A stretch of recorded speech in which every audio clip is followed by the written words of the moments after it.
ఈ మహబూబ్నగర్ జిల్లా బీసీన జిల్లా కమిటీ ఎన్నుకోవడానికి వచ్చినటువంటి మన సోదరులు ముందలున్న మీ అందరికి పేరున ఫస్ట్ కృతజ్ఞతలు.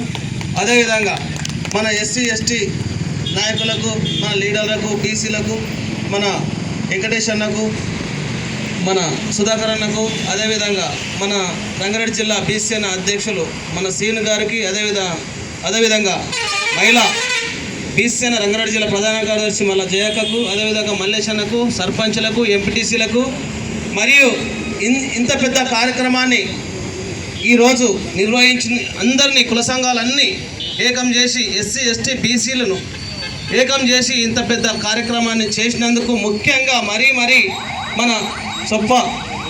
మన ప్రకాష్ గారికి కృతజ్ఞత తెలుపుకుంటూ, అదేవిధంగా ఈనాడు మనం ఒక్కతాటిపైకి రాలేము అంటున్నారు. ఎందుకు రాలేము? అయినా ఇంతమంది అయితే కూర్చున్నాం, ఇంతమంది అయితే జమ అయినాం కదా బీసీలో. ఇంకా ఎక్కువ మంది అవుతాం. అప్పుడే మనము యూనిటీ కావాలి, అప్పుడే మనం రాజ్యాధికారం అప్పుడే రావాలంటే కాదు. ఎన్నో పార్టీలకు ఇన్ని సంవత్సరాల నుంచి 79 సంవత్సరాల నుంచి రాజకీయంలో మనోళ్ళు బీసీలు అగ్రకులాల చేత కింద చేసి ఎవరిని ఎదగనీయకుండా వీళ్ళు పని చేసుకోమే వాళ్ళకు బానిస బతుకులుగా మారిపోయింది. ఈనాడు ఇప్పుడు ఏకదం ఈ బీసీ సంఘం అనేట రకాల అది కొత్తగా వచ్చింది నాయన. ఇది పెద్దగా బూతులేక చూస్తున్నది.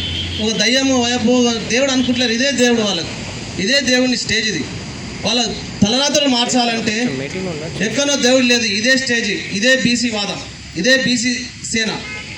కొంతమంది రాజకీయ నాయకులను తలరాతలు మార్చాలంటే బీసీ సేనకు సపోర్ట్ చేయాలి. సపోర్ట్ చేస్తేనే బీసీలో వాళ్ళకి సేవ చేయడానికి ఈ సేన పెట్టినాం. ఎక్కడ ఎవరికి అన్యాయం జరిగినా రియల్ ఎస్టేట్ పరంగానే కానీ, రాజకీయ పరంగానే కానీ, ప్రతి పార్టీలో మన బీసీలు పార్టీలు వేరైనా బీసీలో అందరం ఒకటే అనే నినాదంతో ఈ బీసీ సేన పెట్టినాం. దీన్ని నమ్మకుండా అవి అన్ని రాజకీయ పార్టీలు ఉన్నాయి. బీజేపీ ఉన్నది, కాంగ్రెస్ ఉన్నది, టీఆర్ఎస్ ఉన్నది. అన్ని రాజకీయ పార్టీలు అత్తగారిలో లేక వీళ్ళకు తెలుస్తలేదు. ఇదేమో తల్లిగారి ఇల్లును గట్టి చేసుకుంటే అత్తగారు దానికి పోతే గౌరవం ఉంటుంది.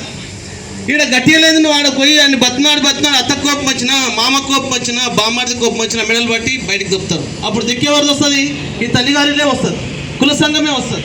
ఈ కుల సంఘం లేకపోతే ఏ నాయకుడు డెవలప్ కాలేడు, ఏ నాయకుడు ఎమ్మెల్యే కాలేడు, ఎంపీ కాలేడు.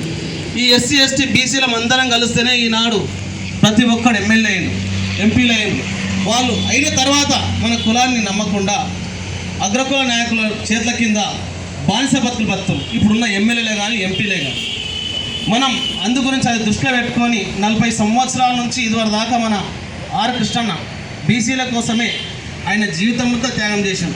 బీసీ పిల్లలు చదువుకోవాలి, ఎన్నో వేల గురుకుల పాఠశాలలు పెట్టించు, కాలేజీలు పెట్టించు, హాస్టల్. ఇప్పుడు హైదరాబాద్ మన బీసీ పిల్లలు కానీ, ఎస్సీ ఎస్టీ పిల్లలు కానీ పోవాలంటే, హైదరాబాద్ పోవాలంటే ఒక లెటర్ రాసిస్తే హాస్టల్లో సీట్లు ఇస్తున్నారు. ఆయన ఎన్నో సంవత్సరాల నుంచి మన పిల్లలు చదువుకోనికి మంచి చదువులు చదువుకోనికి కాలేజీలు, గురుకుల పాఠశాలలు, ఎస్సీ ఎస్టీలకు